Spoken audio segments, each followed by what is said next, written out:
berhadapan dengan pihak media bagi menjawab ataupun menjelaskan beberapa perkara yang masih keliru di kalangan orang ramai. So, mesyuarat panjang lebar di pejabat YB Perdana Menteri tadi telah menyaksikan perbincangan dibuat di kalangan menteri-menteri besar, ketua-ketua menteri dan juga menteri-menteri kabinet, dan dihadiri bersama oleh Panglima Angkatan Tentera, Peguam Negara, Ketua Setiausaha Negara dan ketua KSU kementerian-kementerian yang terbabit. So pada petang ini saya ingin menjelaskan bahawa di dalam usaha peranan untuk menguatkuasakan perintah kawalan pergerakan yang telah diumumkan kemarin bersabit dengan Akta Pencegahan dan Pengawalan Penyakit Berjangkit ini tadi. Peranan pihak polis PDRM amat jelas di situ, ya. Dan kita telah pun berikan kuasa di bawah Seksyen 5 Akta Pencegahan dan Pengawalan Penyakit Berjangkit 1988, Akta 342, iaitu memberi apa-apa bantuan yang diminta oleh pegawai yang diberi kuasa, ya, dalam akta ini. Dan juga di bawah Seksyen 20 Akta Polis 1967, Akta 344, iaitu peranan PDRM ialah melaksanakan tugas dan menjalankan kuasa yang dipertanggungkan atau diberikan oleh undang-undang ke atas seseorang pegawai polis. Di situ jelas punca kuasa dia, ya. So dalam exercise ni, sebagaimana yang telah saya sebutkan tadi, peranan PDRM amat jelas, iaitu misi utama adalah untuk mengekalkan keamanan dan ketenteraman. Saya sedar tentang betapa beberapa jam sebelum ini terdapat banyak kekeliruan di kalangan orang ramai yang bertanyakan pelbagai-bagai soalan, bukan saja di kalangan termasuk juga daripada sektor penghilangan, ya, peladangan. So pelbagai-bagai soalan, ya, pelancongan, pelbagai-bagai soalan telah dibangkitkan tadi dan telah pun dijawab, ya. So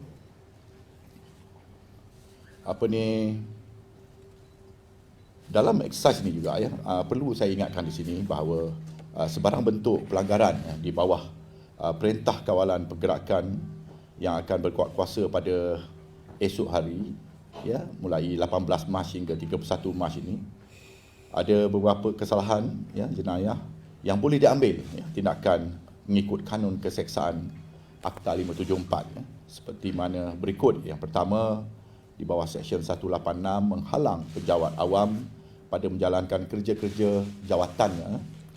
Seksyen 188 mengingkari perintah yang diisytiharkan oleh pejabat awam tadi. Yang ketiga, perbuatan cuai yang mungkin merebakkan kejangkitan apa-apa penyakit yang berbahaya kepada nyawa. Dan yang keempat, mengingkari aturan karantina ataupun aturan kuarantin tadi.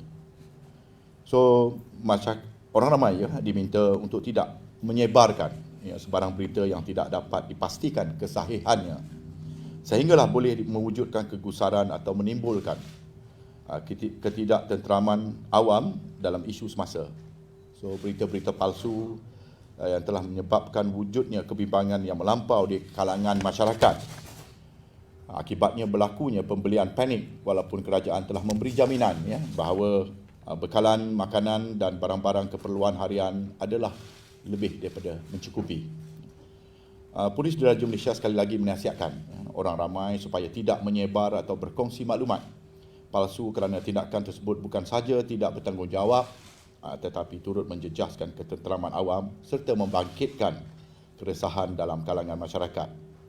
So mana-mana individu yang dikesan menyebarkan berita-berita palsu boleh disiasat dan didakwa mengikut Seksyen 233 Akta Multimedia dan Komunikasi 1998 atas kesalahan penggunaan tidak wajar kemudahan rangkaian. Sebagai rakyat yang prihatin terhadap keluarga, masyarakat dan negara, adalah menjadi tanggungjawab kita semua untuk menyekat penularan wabak COVID-19 ini dengan mematuhi segala perintah kawalan pergerakan yang telah ditetapkan. So di sini saya menyerulah kepada orang ramai, ini bukannya curfew, ini bukannya perintah berkurung, yang mana boleh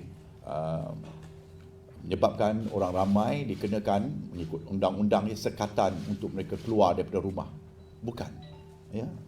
So jangan kelirukan. Jadi saya ingat beberapa jam sebelum ini berlakunya panic buying tadi, orang berebut ke pasar raya untuk membeli barangan keperluan adalah sepatutnya tidak berlaku. Arahan yang pengumuman yang telah dibuat oleh YAB Perdana Menteri kemarin cukup jelas. Di situ cukup jelas. Ia bukannya perintah berkurung, tetapi masih ramai lagi yang keliru, yang sehingga percaya bahawa sekononnya dalam masa 2 minggu akan datang ni akan berlaku apa yang digambarkan sebagai complete lockdown, maknanya orang tak boleh keluar rumah, tak boleh apa. Sedangkan kemarin telah dijelaskan satu persatu apa yang dikatakan kawalan pergerakan ni tadi. So pengumuman bahawa supermarket boleh masih dibuka, kedai-kedai menjual barangan makanan runcit boleh dibuka, restoran boleh dibuka, tetapi tidak boleh menghidangkan makanan untuk sit down di situ. Cukup jelas. Maknanya tidak akan terputus, tidak akan tersekat kehendak orang ramai untuk keluar mendapat atau membelikan barangan-barangan keperluan, barang-barang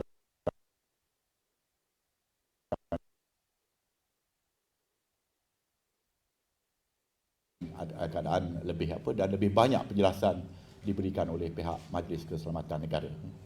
Bagi pihak polis, peranan kami di dalam perintah larangan ini tadi ialah untuk mengawal pergerakan orang ramai daripada satu negeri ke satu negeri ataupun dari satu daerah ke satu daerah. Begitu itu interstate, sebab exercise ini amat perlu kerana kita yakin bahawa ia akan dapat menyekat menularnya virus ni tadi, pergerakan daripada satu negeri ke satu negeri. So apa yang perlu dibuat oleh orang ramai apabila timbul keperluan untuk mereka, misalnya yang tinggal di Kuala Lumpur ni, untuk nak balik ke Perlis ke, atau nak balik ke Sabah ke misalnya ke, ataupun Sarawak ke misalnya, dia boleh memberitahu pada kita, memaklumkan kepada ketua polis balai terdekat mengenai hasratnya itu, dan kita akan berikan mereka satu dokumen yang menjelaskan bahawa pembawa dokumen ini telah pun memaklumkan kepada pihak polis bahawa ia perlu membuat perjalanan ini atas sebab-sebab sedemikian. So kita sedang menyediakan borang-borangnya untuk di semua balai, di 156 ibu pejabat polis daerah, dan seterusnya ada beratus-ratus lagi balai-balai polis di daerah-daerah tersebut. So kecuali kalau mereka hendak membuat pergerakan balik ke Sarawak misalnya, mungkin ada sekatan di situ di mana mereka perlu dikuarantin 14 hari, itu terpulang kepada kerajaan negeri masing-masing. Tetapi bagi pihak polis untuk keluar, untuk membuat pergerakan dari satu tempat, satu negeri ke satu negeri, mereka perlu memberitahu supaya memudahkan perjalanan mereka. Dan kita akan bekalkan mereka dengan surat, satu dokumen untuk mengesahkan status pergerakan mereka tersebut. Lain pada itu tidak ada apa-apa yang perlu dibimbangi oleh orang ramai, tidak ada apa. Tetapi peranan PDRM ini semata-mata untuk mematuhi keperluan di bawah akta ni tadi. Kita membantu Kementerian Kesihatan. Pentingnya perintah tadi telah dikeluarkan oleh kerajaan sebab didapati bahawa menerusi pengalaman daripada negara China, ia nampak begitu efektif sekali. Dan saya tidak mahu menyentuh tentang bahaya, tahap bahaya apa semua, itu memang hak kementerian, tanggungjawab Kementerian Kesihatan. Tetapi dengan keluarnya perintah larangan pergerakan, kawalan pergerakan ini, sekaligus membuktikan bahawa keadaan sudah sampai ke tahap itu di mana perlu dikeluarkan kawalan ini tadi, sebab ia dapat mengurangkan risiko virus ini ataupun penyakit ini berjangkit dengan lebih meluas lagi. Ya. So bersama saya ada Timbalan Ketua Polis Negara dan Datuk Seri Akhil Sani yang telah pun ditugaskan sebagai point person bagi PDRM dalam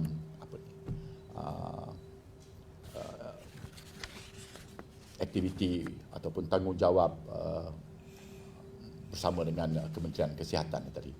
So ada apa-apa soalan daripada please? Tentang itu surat untuk bagi para polis dunia. Ya. Apakah yang dokumen yang perlu disediakan oleh masyarakat untuk pergi membuat itu laporan untuk Balai Kampung atau Balai Sabah Sarawak? Sebaik-baiknya sekiranya ada suatu dokumen yang boleh mengesahkan bahawa memang betul ada saudara dia sedang sakit ke, ahli keluarganya sedang sakit ke, ataupun perlu untuk menjemput anaknya yang bawah usia untuk nak dibawa balik lepas cuti sekolah ke. So cukup mewadai. Ya, saya menyeru kepada orang ramai supaya ikhlas, ikhlas, jangan mengambil kesempatan dalam mengambil kesempatan untuk sengaja untuk mereka keluar. Risikonya amat tinggi sebagaimana yang telah dijelaskan oleh Kementerian Kesihatan tadi. Sesiapa yang kita tidak tahu apa yang berada di luar daripada kediaman kita. Mungkin tempat tersebut telah dicemari oleh seorang pesakit yang belum dikesan misalnya, yang belum dikesan.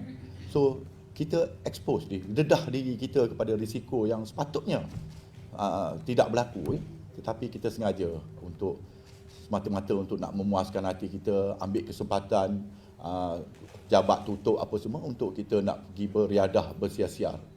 Bukan itu tujuannya, untuk semua stay indoor, seboleh-bolehnya tinggal di rumah ataupun premis kediaman masing-masing. Itu memang efektif, memang berkesan untuk nak menyekat menularnya virus ini. Dah terbukti. So saya seru kepada orang ramai, pihak polis akan sentiasa memberi kerjasama, memudahkan dalam kes-kes yang genuine ni tadi.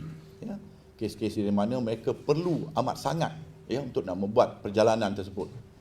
Tapi jangan ada yang bersifat selfish, sombong, mementingkan diri sendiri saja. Untuk melanggar, mencari pelbagai alasan untuk dia dapat keluar nak pergi makan angin di Perlis, di Langkawi ke, di Desaru ke, di Sabah ke, Sarawak ke, untuk elakkan. Itu spirit perintah larangan ini tadi. Ya. Nombor 2. Satu orang satulah. Ya. Ya. Ya, mulai tengah malam ni. So what they need to do is that they go to the balai and inform them, inform the police station. Meaning there will be police at the state borders lah. At the moment, no. But that's why I appeal to all. Please don't exploit. Don't be selfish. Please. Kalau tak ada surat, Ayuh. boleh pergi jalan ke? Kalau tak ada surat itu, maksudnya orang ramai tidak boleh pergi jalan raya untuk Balai Kampung, semua tak boleh. Atau polis akan membuat sekatan dekat semua highway. Belum sampai ke situ lagi. I'm still appealing. Saya masih lagi merayu kepada semua. Ya.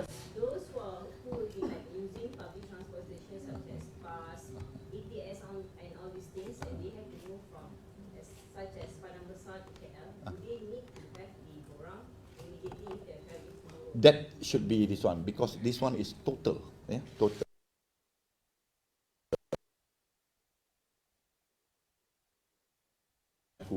Banyak kelonggaran. What about those that are working in KL but staying in like Seremban or Perak or that? Okey, yang pejabat-pejabat kerajaan banyak yang tutup. Only the essential services. Begitu juga dengan swasta, So saya ingat tak ramai yang terlibat, Saya jangkakan tidak ramai. Tetapi buat masa ini kita tidak mengenakan satu sekatan ataupun total total clamp down, atau kita gunakan perkataan clamp down, maknanya dia orang tak boleh pergi, tak boleh apa. Sebab di situ dah dikatakan essential services macam katakanlah ya syarikat yang Indah Water misalnya, bukan pembentungan bukan pembentungan. Indah Water ni apa? Assurage ni kan perlu kan? Perlu, kalau tidak nanti satu taman bau busuk ni kalau dia orang tak bekerja. So maknanya dia orang boleh bergerak untuk apa? Dan terpulang kepada kementerian masing-masing ya. Kementerian Perdagangan Dalam Negeri untuk nak memantau bahagian-bahagian yang di mana di bawah kuasa kementerian tersebut. Jabatan Kerja Raya misalnya di bawah kementerian tersebut. Mereka sendiri akan memantau. Ya. Tan Sri, kalau macam hukuman penjara 2 tahun dengan denda tu ditakluk kepada individu, syarikat dan juga premis sekali ke? Saya cuba dah baca dah seksyen kesalahan di bawah akta ni. Dia jelas di mana-mana yang melakukan kesalahan ya. Kali pertama mereka liable untuk dijatuhkan hukuman 2 tahun penjara ataupun denda. Kali kedua dia naik 5 tahun penjara atau denda, atau kedua-dua sekali. Yang nombor 3 dia kena denda secara harian sekiranya mereka terus engkar lah. So for the moment, Tan Sri, there will be no increase in police presence lah to do any enforcement of this perintah kawalan. Dah kita dah ready dah sebenarnya. Kita dah ready sejak 2 minggu yang lepas. Ya, kita dah ready dengan anggota yang ditugaskan khas untuk ni. But will it be a visible increase for the public?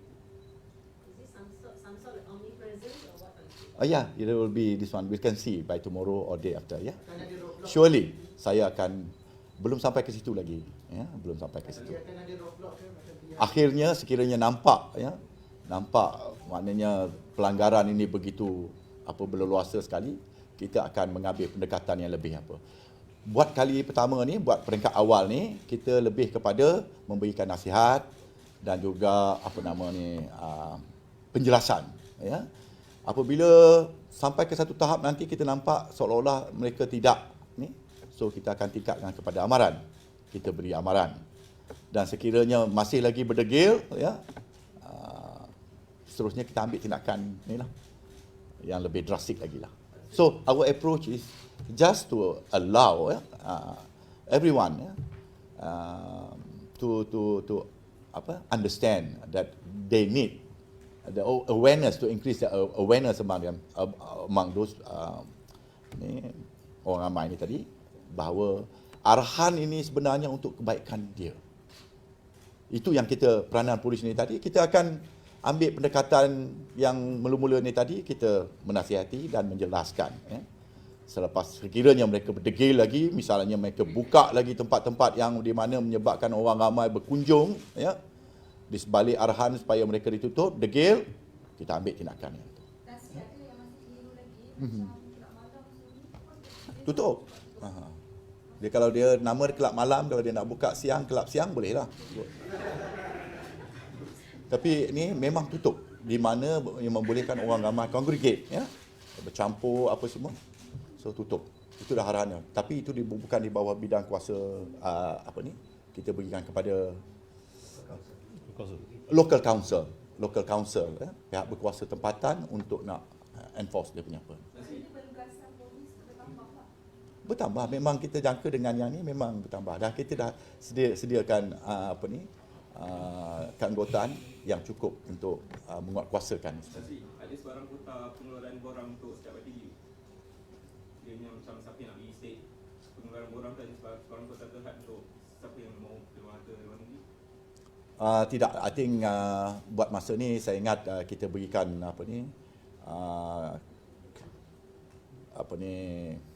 saya tak boleh nak bagikan spesifik dia punya dia mengatakan okey, you nak pergi 3 orang satu kereta ke nak pergi saya tak boleh lagi, tetapi case by case nanti kita akan kita akan buat keputusannya case by case.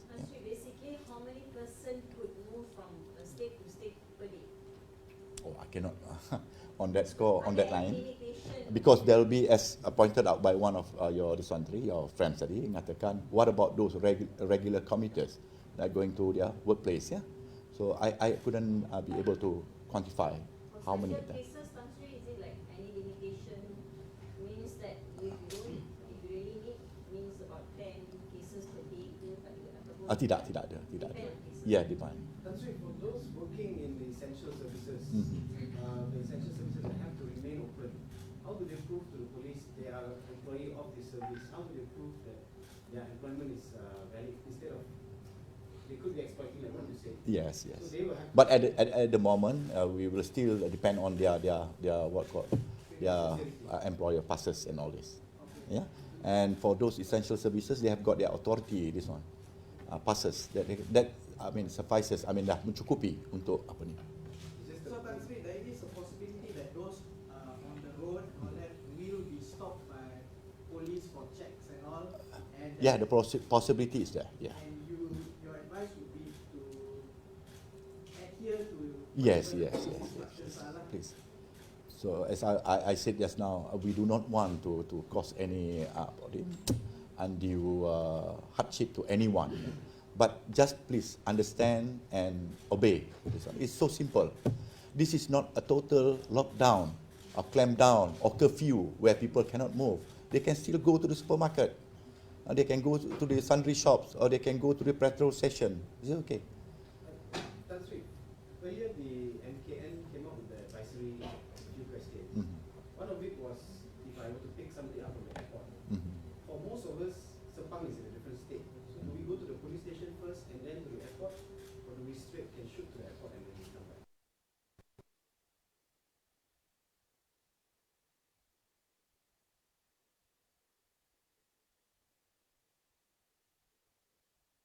Kata 300 orang, so 300 orang will go to the airport and maybe they do not want to use ERL ke ataupun Grab ke apa semua. Okay, we will fine tune that one. Okay, yeah. Tapi yang mana kalau domestic flight tapi kalau dia nak ambil flight daripada KL ke Kelantan contohnya kan, itu adakah dia perlu isi dokumen di balai dulu? Jadi macam mana? Yeah. They should inform daripada station dia, tempat tinggal dia tu. Tadi cakap tadi dia perlu bagi alasan yang konkret lah. Aha. Yang mana memerlukan. Ya, ya. Ini dia dah beli flight tiket sebab alasan dia nak balik kampung. So dia tak ada keperluan pun sebenarnya, tapi dia dah beli flight tiket untuk balik kampung. Aha. So adakah polis akan bagi? We'll Alasan dia dikira sebenarnya tak. yeah. Okay. That I think that we will fine tune that one again, yeah. Pasal kita tak mau sebenarnya nanti berlaku kekeliruan. Okay, thanks for pointing out. Banyak lagi sebenarnya, oleh kerana dalam masa 24 jam ni kita sedang meneliti satu persatu kes senario yang mana berlaku apa semua masih lagi dalam apa ni. So Tan Sri, basically the guidelines will be drawn out for. Yeah, as time goes on, MKN will come up with it. Majlis Keselamatan Negara will be the authority this one. On kesihatan, on this one, KKM will be the one. Tapi korang tu boleh isi dekat internet atau mesti pergi barai? Di balai kita sediakan lah. Mesti pergi barai lah. Mesti ya? Hai lo. In short, Sri, Yeah. having heard what you just said, you are saying that all these restrictions you are urging the people to self-impose. Yes, that's right. That's the right word. You know, self-awareness. You know, and then abide by the instructions or this one set point. In the next 2 weeks, you would take no action. Yeah, because if within these 2 weeks, if things improve for the better, it might not be necessarily that this one will be prolonged. You know, maybe the KKM will advise the government that maybe I said that is enough. That things are getting better. The scale is going down now, so the government will decide on that. So this is just a first check, and this 14 days or 13 days is enough, you know, to enable KKM to come up with the next advice to the government. We have to check this, you know, because I think KKM will come up with a statement later today. I think so. So basically, the travel restrictions, there is at this point no mechanism to govern it. No, not actually. So the purpose of getting the documentation from the police, the clearance, is it really necessary?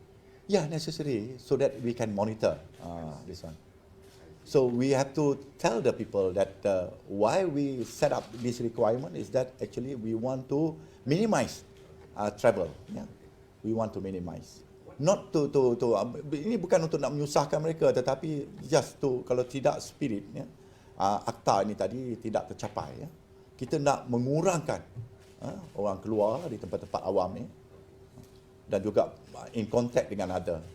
So macam-macam lah ya, macam-macam teori orang keluarkan, even the railing tu ya, petrol pump ya, handle tu sekiranya seorang yang telah pun dijangkiti, dia pergi isi minyak kereta dia, the next person yang pergi pegang oleh tu. So arahan-arahan daripada KKM ya untuk fasiliti-fasiliti ni melaksanakan tindakan-tindakan untuk sanitize ya pun akan dikeluarkan oleh KKM. Kalau dia tak mematuhi pun dia tidak akan dihukum lah. At the moment tidak. Tetapi Dicanangkan untuk yes, that is the spirit of the law lah ya. Jangan you all tulis dari sudut negatif pula. Nanti maksud Tan Sri, Please. bukan mesti pergi memohon surat tu lah. Sebaik-baiknya yes. Sebaik-baik Yes. kata perlu ada sekatan. Tapi kalau dia orang nak bohong diri dia sendiri, dia bohong lah. Tapi selepas ini besok, sekiranya keadaan meruncing, ya, the cases naik, menyusahkan diri balik. Ya. Dan kita akan pergi to the next one, curfew pula. So of course orang ramai tak mau benda ni berlaku.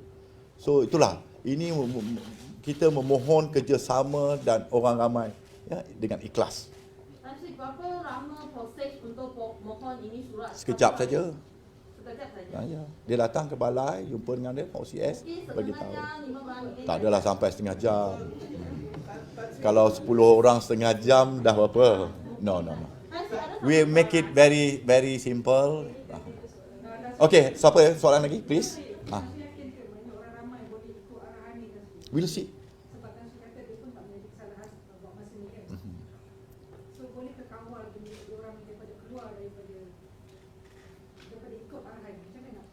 That's why I said just now, kita minta understanding orang ramai untuk apa ni. Tetapi bukan saya kata tidak menjadi kesalahan. Ya. Saya cakap begitu ke tadi? Ya, bukan tak menjadi kesalahan. Dalam tu dia disebut, ya, dalam undang-undang dia disebut Akta 342 ni tadi. So apabila dikeluarkan perintah oleh pihak berkuasa, ya, dia tak boleh buat ni, tak boleh buat tu, tak boleh ni. So kena patuhilah tu. Jadi undang-undang tu sendiri mengatakan kalau you langgar, you dah melakukan kesalahan. At the moment ni saya lebih kepada yang saya katakan tadi untuk awareness dia orang. Ya, dia orang pematuhan sendiri, self isolation. Itu peringkat dia ini. So, Tan Sri, the next few days are basically like a litmus test to see if people will adhere to the self-imposed, and if they don't adhere, then you go to the next phase, which is Yes, total I think I tend to agree with that. You agree with that, Dato'? Lebih kurang pada litmus test ya, untuk melihat bagaimana reaksi orang ramai ya, mematuhinya. Sekiranya akibat daripada kedegilan masyarakat ni tadi menyebabkan kes-kes ini meningkat, so satu tindakan yang lebih drastik akan diumumkan oleh kerajaan. Itu saja. Ya. Nak clarify balik interstate atau interdistrict? Kan, Datuk Azman. Ya. Nanti ya. Ya, daripada Tanjung Malim nak pergi Kuala Kubu Baru ya, dekat ya kan. Ya, jangan izin tadi. Sebenarnya arahan MKN dalam perintah kawalan pergerakan very clear. Itu larangan menyeluruh pergerakan dan perhimpunan ramai termasuk aktiviti keagamaan sukan. Tetapi dalam larangan menyeluruh there be some exemption. Exemption tu yang OCS Ketua Polis Balai akan itu yang kita akan tengok case by case basis. Jadi tidak perlunya masyarakat mengambil kesempatan untuk mengambil kelonggaran ni. Itu je dia maksud dia. Ya, dalam larangan menyeluruh tetapi ada exemption. Sama juga dalam curfew, ada exemption dia. Betul, saya nak jawab lagi apa? Jangan ulang-ulang soalan tu. Tan Sri, kita nak tanya, so saya pergi balai dan saya isi borang. Itu Ya, saja kan? bagi tahu nak pergi ke mana. And then, Lepas tu berikan sebab-sebab mengapa dia nak buat perjalanan tu, that travel tu. So OCS akan keluarkanlah satu surat bahawa dia boleh dibenarkan dia telah maklum ke balai, dia nak keluar daripada rumah dia nak pergi ke satu tempat. Ya. Nanti dia membagikan negeri ataupun daerah-daerah. Contohlah Kajang ke KL ni contoh. Datuk Azman. Mereka perlu juga perjalanan tu. Dari mana? Pada peringkat ini kita fokus pada interstate. Ya. Dia nak tambah apa?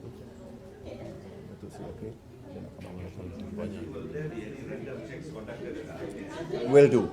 Will do. When it come a time, we will do our random this one. Yes, yes. Tapi, ya, Tu kira Klang Valley ke tu Klang Valley. Kita tengok pada keadaan. Klang Valley Kita kata pergi. Klang Valley kan. Ha. That's why interstate tu kita kena define lagi. Mana Klang Valley tu reasonable. Anybody would like to put this in a negative this one, you can do so. But I hope so every one of you will be responsible enough to come to actually the mission is to instill awareness, self isolation ni tadi is very important. I think by today, by later today, I think KKM will issue a certain statement that I will not divulge now, but let KKM do it. So you see how serious it is, yeah. Are we expecting a bigger crowd today, traveling today, because like everyone will avoid to travel tomorrow, so they will. Yeah, I think so. I think so. I guess so. Any increase on the road? I do not know, but we can guess safely it's going to be so. Yeah. By Oh, yeah. But jangan orang ramai panik. Jangan orang ramai panik nak mengatakan bahawa polis akan tunggu di setiap siapkan roadblock. Tidak. Take it easy, ya. Very very simple. Arahan ini tidak mencengkam sangatlah, ya, tidak mencengkam sangat. Dia bukannya yang dikatakan curfew, kalau langgar yang tadi kena hukum tembak ke apa, tidak, ya, tidak. Tidak sampai ke situ. Ya. So orang ramai harap bertenang, ya. So kalau nak buat perjalanan seperti yang disebutkan tadi, come forward, bagi tahu. To abide the instruction ataupun the law tadi, just pergi ke balai.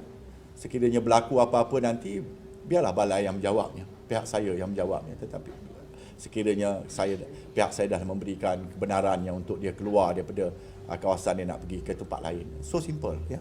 Saya tidak akan mengenakan apa-apa bayaran pun, free. Ya, free. Hanya kita perlukan itu, ya, kita untuk nak memantau. Nanti sekiranya tidak ada syarat-syarat yang sedemikian nanti, ya, orang ramai boleh keluar macam tu saja, susah kita nanti. Akhirnya, ya, gagallah yang perintah kawalan pergerakan ni tadi tidak memberikan apa-apa kesan kepada apa.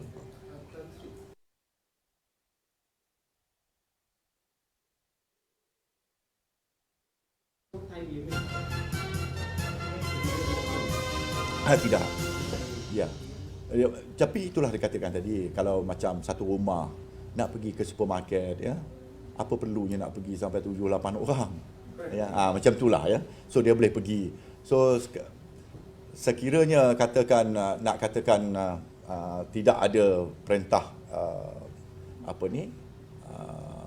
keluar daripada kediaman, to isolate themselves di tempat kediaman masing-masing, nanti seolah-olah tidak ada apa-apa pun yang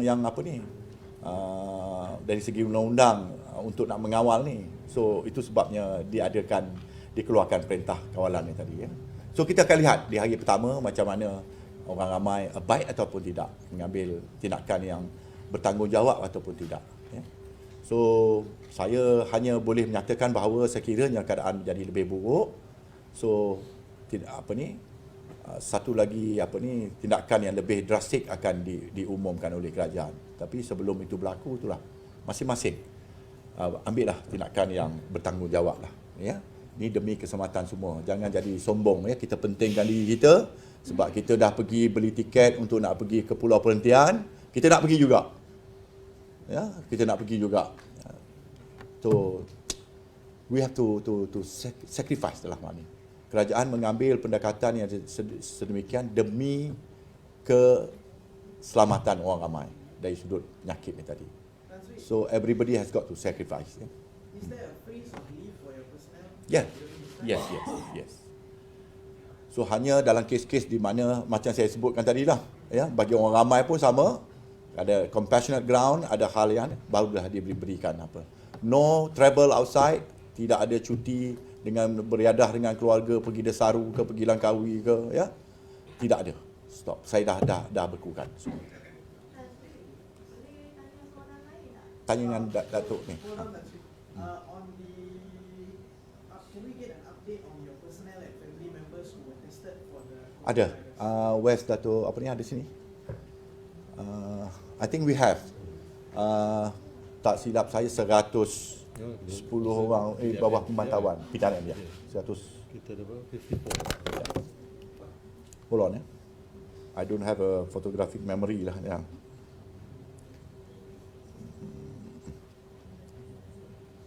You lama tunggu tadi ya?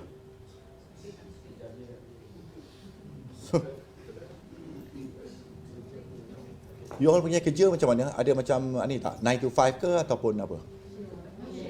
Shift. I'm sorry? Oh, okay. Oh, essential services. Okay.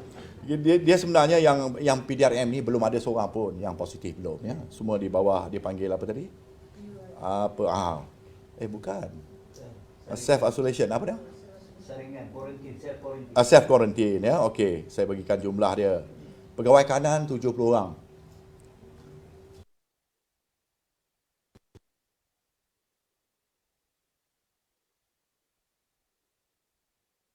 Mereka 11 orang.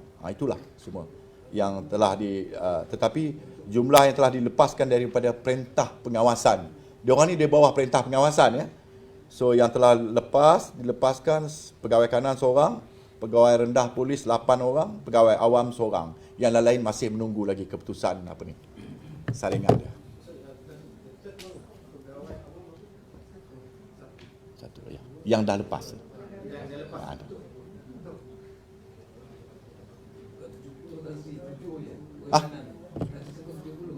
Ya ke? Dah tak pakai spek. 7 orang. Sorry. Ya Allah. Pegawai kanan tadi yang kena apa ni tadi yang dikatakan di bawah perintah apa ni? 7 bukan 70. Dia punya 7 dengan 0 tu dekat. 7 dengan O, sorry. So 7 orang. So pegawai rendah ni 34 orang, pegawai awam 2 dan ahli keluarga 11 orang. Ya.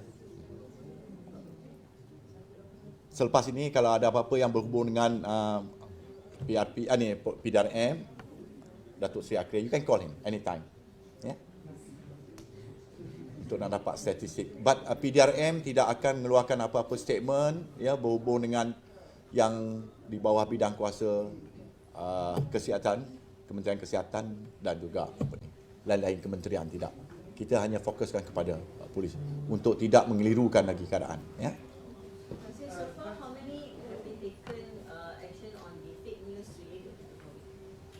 Mana CID?